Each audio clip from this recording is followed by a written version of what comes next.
Reka mwifuze kugira ibihe byiza n'amahoro y'Imana kuri wowe ukurikiye urugero TV Radio Official. Uyu ni wa mwanya mwiza tugiye kubagezaho amakuru mu gisata cya gospel. N'amakuru mugiye kugezwa nanjye Arnaud Namvutsa.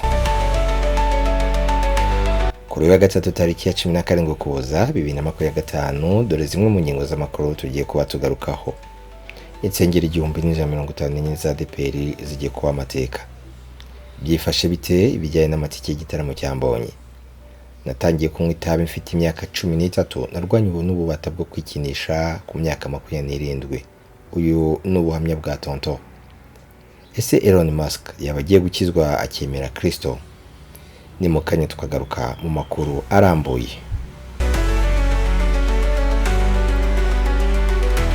Reka duhere hano iwacu mu Rwanda tugaruke muri ADPR aho insengero 1154 za ADPR zigiye kuba amateka. Umushumba mukuru wungirije wa ADPR Rutagarama Eugene yatangaje ko insengero zirenga 1154 ziri mu zafunzwe kubera kutubahiriza ibisabwa zigiye guhuzwa n'izindi. Yabigarutse kuri wa 14 Ukuboza 2025 ubwo yari yitabira ikiganiro n'itangazamakuru cyagarukaga ku myiteguro y'isabukuru y'imyaka 45 itorero rimaze rishinzwe. Mu nsengero 3141 z'itorero rya ADPR izasigaye zikora kuko zujuje ibisabwa ni 970 nyuma y'igenzura ryakozwe n'urwego rw'igihugu rushinzwe imiyoborere. Pastor Rutagarama yavuze ko insengero zirenga 1900 ziri mu rugendo rwo kuzuza ibisabwa ngo zibashe gufungurwa. Ati uyu munsi itorero ADPR ubusanzwe rifite amatorero 3,342 uyu munsi izifunguye ni 970, izirenze 2,100 zirafunzwe uko zitujuje ibisabwa. Ariko turi mu rugendo rwo kugira ngo twuzuze ibisabwa kandi biri kugenda neza. Natwe hari uruhare twakoze dushima ko muri aya matorero 1154 bigeze 37% dukwiriye kuyahuza n'andi kugira ngo tubashe kugira itorero rishyitse. Yakomeje agira ati twahuje aya matorero kugira ngo tuyongerere imbaraga. Hari byo twashingiyeho kugira ngo tuyahuze. Hari nk'ahantu ubona abangamira ubuzima bw'abanyetorero kandi ukasanga ari hato hafite ubuso butoya. Ibyo byose twabiganiraho n'inama y'abashumba bashima ko y'amatorero yegera andi agahuza imbaraga akaguka. Yakomeje gushimira abanyetorero bari gukora ibishoboka byose kugira ngo insengero zabo zuzuze ibisabwa. Yasobanuye ko itorero rifite gahunda yo gukomeza umurimo w'ivugabutumwa no kwakira abayoboke bashya, bityo hakazakomezwa gahunda yo kubaka insengero zigezweho.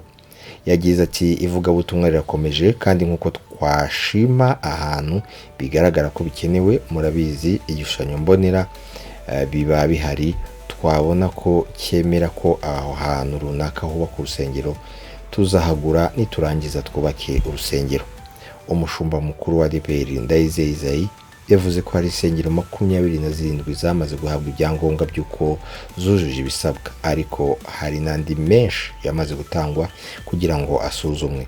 Ati kugira ngo tuvuge ko yuje ibisabwa nuko tuba twasuwe n'inzego zibishinzwe zikaduha icyangombwa. Ati hari aho inyubako ziba zamaze kugera ku rwego tubona zujuje ibisabwa, ariko tutavuga ko yabyujuje kuko tugitegereje ko asurwa n'inzego zibifitiye ububasha aho bagenda batanga ibyangombwa. Pastor Ndayizeye kandi yavuze ko abakristo bashyize imbaraga mu guharanira ko insengero ziba ahantu heza ho gusengera. Umuyobozi nshingwabikorwa w'itorero rya ADPR yerekanye ko mu mwaka w'2023 ubwo itorero gikoreraga ubusesenguzi ryari ryasanze nibura insengero 40% zitari zikwiye kubaho, kandi ko RGB yazifunze n'itorero riri muri gahunda yo kuzihuza. Yerekanye ko kuri ubu ikigo gishinzwe ubuzima cya ADPR ubuzima bwiza kiri muri gahunda zo kujya gitanga ubwishingizi ku nsengero zaba iza ADPR cyangwa izandi matorero, cyane ko biri mu bisabwa na RGB. Dukomereze mu gitaramo cya Mbonyi. Byifashe bite bijyanye n'amatike yo kwinjira mu gitaramo cya Mbonyi? Imisi isigaye iri kubarirwa ku ntoki kugira ngo umuhanzi umaze kwiyegura imitima ya benshi Israel Mbonyi yongera ataramire abanyarwanda muri BK Arena. ni igitaramo kigiye kuba ku nshuro ya kane kandi kibera ahantu hamwe muri BK Arena. Kuva iki gitaramo cyatangira kuba inshuro imwe nibwo hatangajwe ko imyanya yuzuye, byari bisobanuye ko amatike yose yaguzwe. Izindi nshuro zisigaye zose BK Arena yagiye igaragara ko yuzuye, ariko nta tangazo ryemeza ko amatike yose yaguzwe yigeze rijya hanze. Kuri ino nshuro harimo kwibazwa ese amatike azitabirwa kugurwa nk'uko byari bisanzwe cyangwa uyu mwaka bishobora gusubira hasi. Aka kanya nibyo abenshi bakurikiranira hafi gospel bashobora kuba barimo kwibaza, abandi barimo kwibaza aho bigeze ibijyanye n'amatike. Mu makuru dufite dukesha urubuga ruriho kugurishwaho amatike, bigaragara ko bikiri hasi. Ibi bikaba bitandukanye n'ibyari bisanzwe mu myaka 3 ishize. Ni mu gihe hasigaye iminsi itarenga 8. Cyakoza ibi ntabwo byatera ikibazo kuko abanyarwanda bafite umuco wo kugura amatike mu minsi ya nyuma. Ikindi kandi cyaba gitera abantu kudashishikazwa no kugura amatike hakiri kare ni ikibazo cy'abarimo gutegura iki gitaramo. Imyaka 2 ibanziriza, Israel Mbonyi yagiye yitegura ibitaramo bye ari kumwe n'abandi bamufashaga, ariko kuva umwaka ushize yagiye agira ibigo by'ubucuruzi bigura ibitaramo bye, bikaba ari byo bifata umurongo wo kubitegura. Bivugwa ko intege nke zo kuba igitaramo kitari kumenyekanishwa cyane nk'ibisanzwe biri guterwa nabo barimo kugitegura. Gusa ntitwasoza iyi nkuru tutibukije abantu kugura amatike y'iki gitaramo cya Israel Mbonyi. Jya ku rubuga rwa ticket.rwa wigura itike hakiri kare kugira ngo wirinde kuba wazashaka kwigura ku munota wa nyuma ukayibura. Twambuke tujye mu gihugu cya Nigeria, aho witwa Tonto n'umwe mu bantu bakomeye bamenyekanye cyane muri Nollywood mu gisata cya filime cya sinema, ndetse akaba yaranaririmbyeho. Akaba ari umwe mu bantu bakurikirwa n'abantu bagera hafi miliyoni 7. Yatanze ubuhamya bukomeye. Yagize ati natangiye kunywa itabi mfite imyaka 13, narwanye n'ububata bwo kwikinisha imyaka 27. Yitwa Tonto. Ni inkuru ikomeye y'ubuhamya yo kwigobotora ku mbaraga za Satani ituruka muri Nollywood, aho icyamamare kizwi cyane Tonto DK, umukinnyi wa filime akaba n'umunyapolitike wo muri Nigeria, yafunguye umutima we avuga urugendo rwe rwo kuva mu bubata bukomeye bw'ibyaha n'ibikomere by'igihe kirekire. Tonto DK yatangaje ko yamaze imyaka myinshi aboshywe n'ibintu bitandukanye birimo umujinya w'idayimoni, kunywa itabi, kunywa inzoga no kwikinisha, ariko ubu akaba ari mu buzima bushya kubera kubohorwa n'Imana mu bubata bwa Satani. Yabitangaje mu rusengero rwa Stream of Joy International Church ruyobowe na Pastor Jerry Ezi ubwo yatangaga ubuhamya bwe mu materaniro ku cyumweru. Ari imbere y'abakristo, Tonto yavuze ko yatangiye kunywa itabi afite imyaka 13 kandi ngo byamukurikiranye imyaka irenga 27.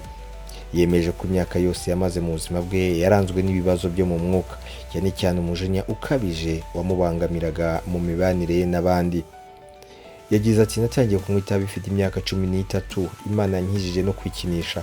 Kuva nkiri umwana muto nari mfite ubusambanyi bwo mu nzozi, nari mboshywe. Yongeyeho ko yagiraga umujinya w'idayimoni, atari umujinya usanzwe ahubwo wangiza ubuzima bwe n'abamukikije bose. Yagize ati umujinya wanjye wasenyaga ubuzima bwanjye na buri wese wagombaga kunyumva, ariko nsenga ndi kumwe na NCPPD, Imana bikuyeho byose impa amahoro. Iyi ni itorero n'abagize itorero ryitwa gutyo. Tonto DK yanavuze ko hari igihe yashatse kwikuramo ibyo gutanga ubuhamya kubera gutinya rubanda bitewe n'uko rumufata nk'icyamamare. Yagize ati Satani yambwiye ko ngomba kurinda isura yanjye, ariko naribajije nti ni iyihe sura? Imana yamaye iyo sura niyo ishobora no kuyinyaka. Yasobanuye ko nyuma yo kwitabira Ghana Prayer Conference yahise abona impinduka zikomeye mu buryo bw'umwuka. Ati nabonye wa muntu w'umunyantege nke wafatiye mu nzozi imyaka yose arimo arahunga. Yemeje ko ubu ari bwo bwa mbere mu buzima bwe yumvise amahoro nyakuri. Yagize ati mfite imyaka 40 kandi nshobora kubabwira ko ntigeze menya amahoro kugeza ubu ndi kuyabamo. Ubutumwa yatanze ku babyeyi, yagize ati Tonto yasoje ahamagarira ababyeyi kurinda abana babo ingeso mbi. Avuga ko we yatangiye kunywa itabi kubera ko se yarinywaga. ati natangiye kunywa itabi kuko data yarinywaga. Ikintu gito nk'icyo gishobora kwangiza ubuzima bw'abana banyu. Ubu umubiri wanjye urabyanga, nabicitseho burundu. Tugere muri Leta Zunze za Amerika, tugarukire kuri Elon Musk. Aheruka gutangaza amagambo adasanzwe ku bijyanye no kwemera Imana. Elon Musk, umuherwe wa mbere ku isi, uzwi cyane nk'utari usanzwe yemeza ko yemera Imana, yatunguye benshi atangaje ko yemera ko Imana ari umuremyi. Uyu muyobozi wa Tesla na SpaceX yahoze yitwa Twitter yabivuze mu kiganiro yagiranye na Katie Miller mu kiganiro cya podcast cyitiriwe izina rye. Katie Miller n'umugore wa Stephen Miller, umwungiriza w'umukuru w'ibiro bya perezida wa Leta Zunze Ubumwe za Amerika Donald Trump. Mu kiganiro kirekire cyagarutse ku ngingo zitandukanye zirimo kubaho kw'abanyamahanga kubiva ejuru, gukoloniza umubumbe wa Mars, ndetse n'akazi bakoze hamwe mu ishami rya leta ryari riyobowe na Elon Musk ryitwaga Department of Government Efficiency. Nibwo Katie Miller yabajije Elon Musk ku bijyanye n'imyemerere ye y'umwuka. Mu magambo ya Musk ku Mana, ibi ni byo yagiye atangaza. Mu bihe byashize Elon Musk yakunze gutangaza ko adashishikajwe n'iyobokamana, ndetse mu mwaka wa 2013 yabwiye umukinnyi wa filime Rainn Wilson ko atemera ko hari ubwenge buhanitse bukurikirana buri kintu cyose dukora bukatugenzura ngo turebe aho tuzajya nyuma y'urupfu. Ariko kuri inshuro ibintu byahinduye isura. Katie Miller yamubajije ati ninde ureberaho cyane mu buzima bwawe? Elon Musk yasubije mu magambo make ariko akomeye ati n'umuremyi. Yongeye kubazwa ati niyihe myumvire yawe ku Mana? Elon Musk asubiza ati Imana n'umuremyi. Aya magambo yatumye benshi bibaza niba uyu muherwe utaruzwi nk'uwemera Imana yaba atangiye guhindura imyumvire ye ku byerekeye ukwemera. Abasesenguzi bavuga ko mu myaka ya vuba aha Elon Musk agenda yegera cyane uruhande rwa politike y'abahezanguni bo muri Amerika, by'umwihariko nyuma yo kugira uruhare runini mu kongera gutora Donald Trump no gukorera mu buyobozi bwe. Iyi mpinduka mu myumvire ya politike bivuga ko yanagaragaye no mu buryo atangiye kugaragaza